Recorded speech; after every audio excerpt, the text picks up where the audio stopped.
एक बार।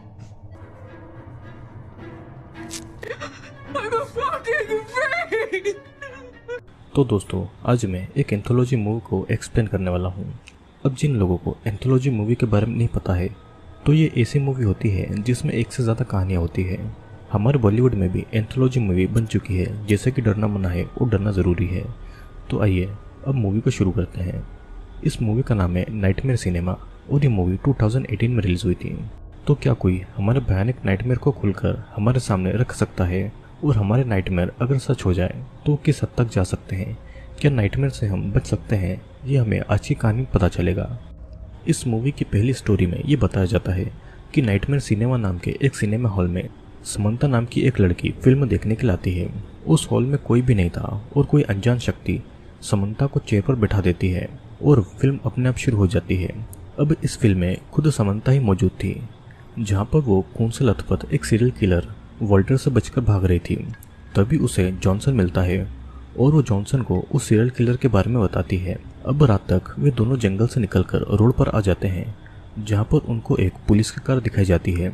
पुलिसमैन उन दोनों को कार में बिठाकर जाने ही वाला था कि तभी वो सीरियल किलर आता है। पुलिसमैन सीरियल किलर को शूट करता है और किलर के पास में चेक करने के लिए जाता है, लेकिन किलर का मास्क हटाकर वो डर जाता है और गलती से पैर फिसलने की वजह से वो खुद को ही शूट कर लेता है। जॉनसन कार की चाबी लेने के लिए पुलिसमैन के पास आता है, लेकिन किलर को जिंदा देखकर वो समंता को लेकर वहां से भाग जाता है।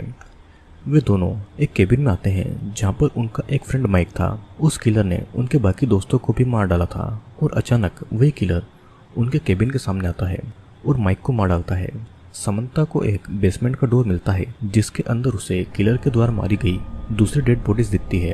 अब इधर जॉनसन एक चाकू से किलर को मारने की कोशिश करता है, लेकिन किलर उसे ही चाकू मारकर जिंदा जला देता है। समंता एक कुल्हाड़ी लेकर किलर से फाइट करने लगती है और किलर का मास्क हटते ही वो देखती है कि वो किलर उसके बचपन का दोस्त फ्रेड है। फ्रेड उसे बताता है कि एक दिन केबिन के पास जंगल में एक मीटेर गिरता है और सभी उस चीज को देखने जाते हैं। फ्रेड उनको एडवाइस देता है कि उनको पुलिस को बुला लेना चाहिए, लेकिन वे लोग नहीं सुनते हैं और जॉन उस चीज को हाथ लगा लेता है और उस मीटियोर से हजारों स्पाइडर निकलने लगते हैं, जो कि उनके शरीर में घुसकर उनके ब्रेन को कंट्रोल करते हैं। फ्रेड का मुंह उस समय कवर था, तो वो स्पाइडर उसके शरीर पर नहीं घुस पाती है और तब से वो स्पाइडर के कंट्रोल में रहने वाले हर इंसान को मार रहा था, क्योंकि वो स्पाइडर एलियन थे और जो इंसान को खत्म करने के लिए आए थे। ये सब जानकर समंता खुद मरना चाहती थी और फ्रेड भी उसे वहीं पर मार डालता है। वो फिर से निकल जाता है एलियन स्पाइडर को खत्म करने के लिए, लेकिन अगले दिन फ्रेड के बिहेवियर से पता चलता है कि फ्रेड भी अब एलियन स्पाइडर के काबू में है। पहली स्टोरी यहीं पर खत्म होती है और यहाँ से सेकंड स्टोरी चालू होती है। अब इस बार सिनेमा हॉल में डेविड और उसकी गर्लफ्रेंड एना आते हैं। एना के फेस पर एक स्कार था और वो दोनों एक दूसरे से बहुत प्यार करते थे। उसी समय फिल्म शुरू होती है, जहाँ पर एना एक रेस्टोरेंट के बाथरूम में खुद के फेस को देख रही थी। वो अपने स्कार को लेकर बहुत ज़्यादा अनकंफर्टेबल रहती थी और फिर डेविड के पास में आती है। दोनों जल्दी शादी करने वाले थे। डेविड ने एना के लिए एक प्लास्टिक सर्जन की अपॉइंटमेंट ली थी, ताकि एना को अपना बिना स्कार वाला खूबसूरत चेहरा मिल सके। एना भी इस प्लास्टिक सर्जरी के लिए मान जाती है। अब फिर अगले दिन डॉक्टर कहता है कि वो स्कार को हटाकर एना के फेस को कुछ चेंज करेगा, ताकि एना और भी ज्यादा खूबसूरत दिख सके। खूबसूरती पाने के लालच में एना भी इस बात को मना नहीं करती है। एना को फिर एनेस्थीसिया देकर डॉक्टर प्लास्टिक सर्जरी को शुरू करने लगता है। एना को विजन आता है कि शादी के दिन वो अपने खूबसूरत फेस के साथ डेविड के पास आ रही है और तभी शादी में डॉक्टर और नर्स भी दिखते हैं, जिनके हाथ में हथियार था और कपड़ों पर खून लगा हुआ था। वो डरकर होश में आती है और उस समय उसके फेस पर बैंडेज लगी हुई थी। रात को डेविड एना की फोटो खींचकर वहां से चला जाता है और फिर अगले दिन डॉक्टर एना से कहता है कि उसकी सर्जरी पूरी नहीं हुई है, उनको और भी सर्जरी करनी होगी। एना भी इस बात को मान जाती है, लेकिन एना को किसी भी रिलेटिव से बात करने नहीं दिया जाता है। रात को वो नर्स के कंप्यूटर में देखती है कि डेविड ने एना के फेस को अजीब बनाने के लिए कहा है और दूसरे रूम में एना को एक लड़की मिलती है जिसकी आंख और नाक थे ही नहीं। एना डरकर वहां से भागती है और वो नर्स से लड़ाई करके वहां से भागने के लिए लिफ्ट में जाती है, लेकिन लिफ्ट के खुलते ही डॉक्टर उसे बेहोश कर देता है और होश में आने के बाद में एना को पता चलता है कि उसकी फिर से सर्जरी कर दी गई है और डेविड उनके पास ही था। अपने बैंडेज को खोलकर वो आईने में अपना फेस देखती है और उसका पूरा फेस बिगाड़ दिया गया था। तभी वहाँ पर डेविड की माँ आती है और उसका भी पूरा फेस प्लास्टिक सर्जरी से अजीब बना दिया गया था। डेविड और उसकी माँ के मुताबिक एना बहुत खूबसूरत लग रही थी और रियल लाइफ में एना खुद के नाइटमेयर को फिल्म में देखकर बहुत ज़्यादा डर गई थी। डेविड भी वहाँ पर नहीं था और डेविड को ढूंढते हुए जहाँ पर उसे फिल्म चलाने वाला प्रोजेक्शनिस्ट दिखता है और कुछ देर में एना की चीख हमें सुनाई देती है और सेकंड स्टोरी भी यहीं पर ख़त्म हो जाती है। मूवी में तीसरी स्टोरी शुरू होती है। उसके बाद में फिल्म को देखने के लिए फादर बेनेडिक्ट आते हैं। फिल्म शुरू होती है और हमें एक चर्च की छत के ऊपर एक लड़का दिखाई देता है।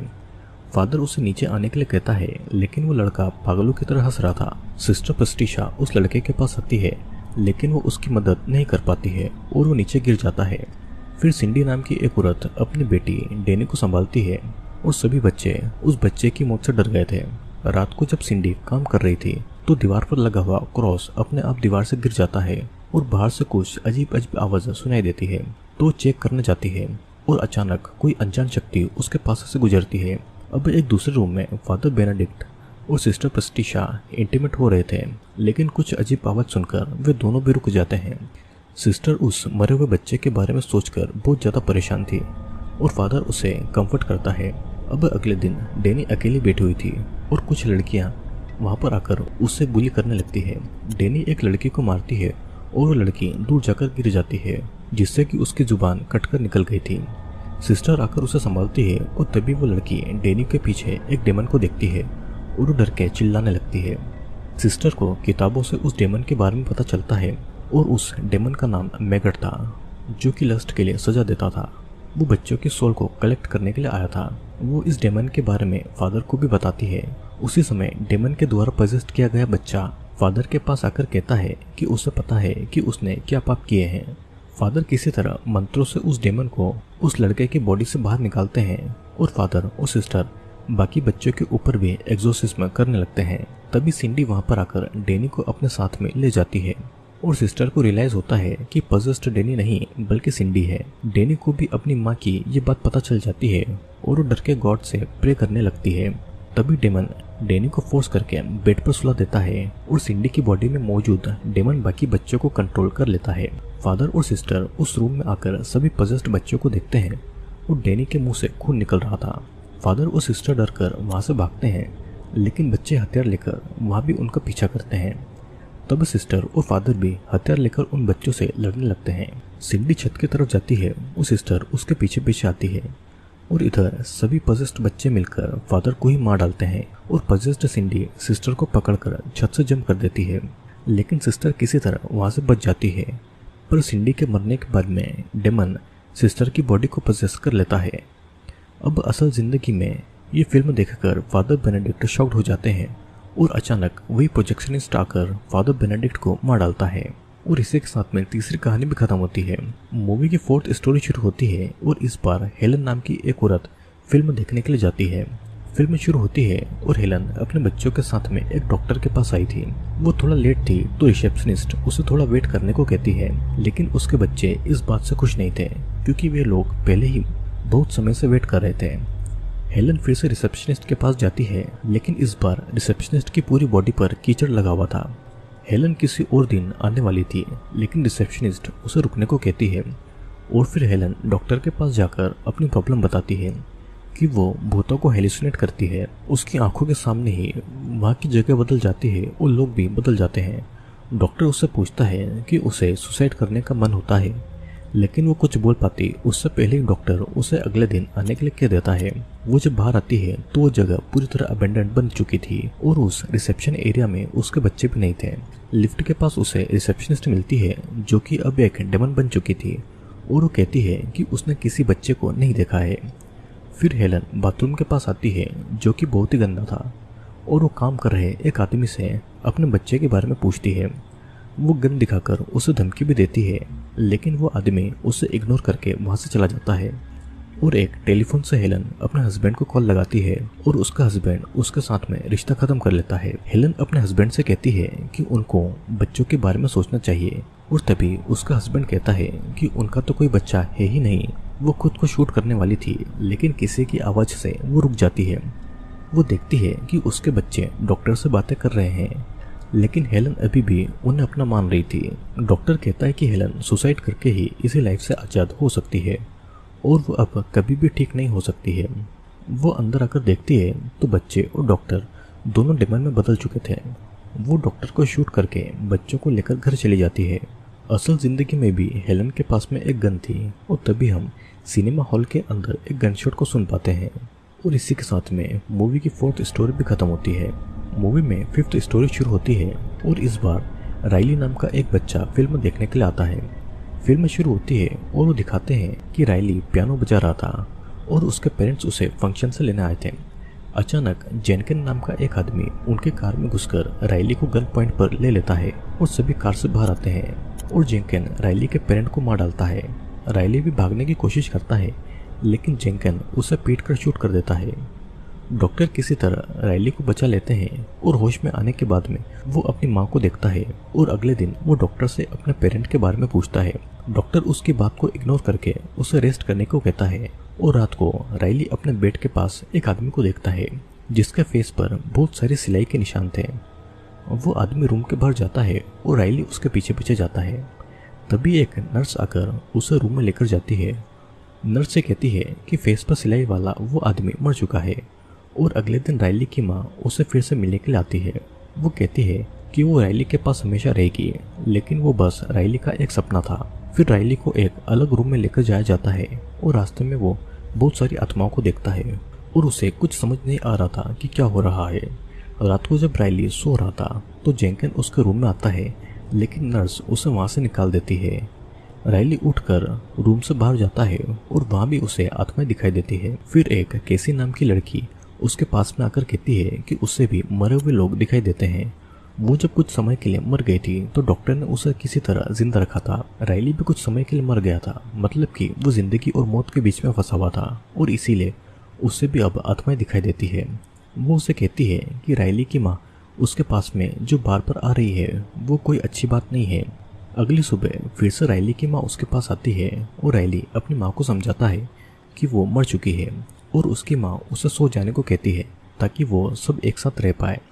तभी केसी आकर राइली को समझाती है कि उसकी माँ अगर उसे कहीं पर ले जाना चाहे तो वो उसके साथ में नहीं जाए। फिर कुछ समय के बाद में राइली की माँ केसी को मार डालती है और शाम को जैक्सन राइली पर अटैक करता है। राइली को चोट भी लगती है लेकिन वो अपनी जान बचाकर एक जगह पर छुप जाता है। जैक्सन फिर से उसे ढूंढकर उसका गला दबाने लगती है। राइली फिर से अपनी माँ को देखता है जो कि उसे गिव अप करके मरने को कहती है ताकि वे सभी मौत के बाद एक साथ रह पाए। राइली केसी की आत्मा को देखता है जो कि उसे अपनी जिंदगी के लिए लड़ने को कहती है। राइली अपनी जान को बचाने के लिए जैक्सन को मार डालता है और कुछ समय के बाद में वो केसी और उसके पेरेंट की आत्माओं को देखता है। वहाँ पर जैक्सन की आत्मा भी थी जो कि उसे स्वीट ड्रीम कहता है और असल जिंदगी में राइली को अपने से पहले आए फिल्म देखने वाले लोगों की आत्मा दिखाई देती है। वो प्रोजेक्शनिस्ट उसे कहता है कि ये सभी लोग मर चुके हैं और वो भी यहाँ से नहीं जा पाएगा। राइली सिनेमा हॉल से भागता है लेकिन वहाँ के बोर्ड पर लिखा था कि राइली मर चुका है और एक टेप पर वो राइली का नाम लगाकर उस रूम का डोर बंद कर देता है। और वहाँ पर और भी कई सारी टेप थी, मतलब कि वहाँ पर फिल्म देखने आए कई सारे लोग उस प्रोजेक्शनिस्ट का शिकार बन चुके हैं। और इसी के साथ में ये पूरी मूवी यहीं पर खत्म होती है। दोस्तों, इस मूवी में ये दिखाया गया है कि वो प्रोजेक्शनिस्ट एक डेमन था जो कि लोगों के नाइटमेयर को फिल्म के जरिए दिखाकर उनके सोल को कलेक्ट करता था। और मूवी की हर एक कहानी में कुछ न कुछ मैसेज दिखाए गए थे जिससे हम आगे समझते हैं। इस स्टोरी में हम ये सीखते हैं कि किसी भी अनजान चीज को नहीं छेड़ना चाहिए। वहाँ पर आए एलियन ह्यूमन के ब्रेन पर काबू करके उनको अपना गुलाम बनाकर पूरी दुनिया को हासिल कर लेते हैं। सेकंड स्टोरी में हमें पता लगता है कि अपनी खूबसूरती जैसी भी हो उसे एक्सेप्ट करना चाहिए। एना ने कभी भी खुद को खूबसूरत नहीं माना और अगर वो खुद को एक्सेप्ट करती तो उसे उसकी बची हुई खूबसूरती भी नहीं छीनी जाती। मूवी की तीसरी स्टोरी में हम देखते हैं कि जिसकी जो सीमा है उससे वो पार नहीं करना चाहिए। फादर बेनेडिक्ट और सिस्टर प्रैक्टिशा ने अपनी सारी सीमाएं भूलकर एक दूसरे के साथ में इंटीमेट हुए और इसीलिए हॉल में एक मैगेट डेमन आता है उनको सजा देने के लिए। मूवी की फोर्थ स्टोरी में हमें देखते हैं कि रियलिटी को एक्सेप्ट कर लेना चाहिए। हेलन का कोई बच्चा नहीं था और इसीलिए वो डिप्रेशन में थी और ऐसा इमेजिन करती थी कि उसके 2 बेटे हैं। वो इस बात को मानना ही नहीं चाहती थी कि वो अकेली है और हमेशा वो अंधेरे में ही रहना चाहती थी। इसीलिए फोर्थ पार्ट पूरा ब्लैक एंड व्हाइट था। और इस मूवी में हम हेलन के दिमाग की स्थिति को देखते हैं। मूवी की 5th स्टोरी में हम ये देखते हैं कि हमेशा अपनी लाइफ के लिए लड़ना चाहिए। हमारी लाइफ हमारे हाथों में होती है और खुद की लाइफ की इम्पोर्टेंस कोई दूसरा नहीं समझ सकता है। तो दोस्तों, आज की हमारी इस मूवी में सिर्फ इतना ही। वीडियो पसंद आया हो तो लाइक, शेयर और सब्सक्राइब जरूर करना, और मैं आपके लिए ऐसे वीडियोस जल्दी लेकर आने वाला हूँ। We are the brave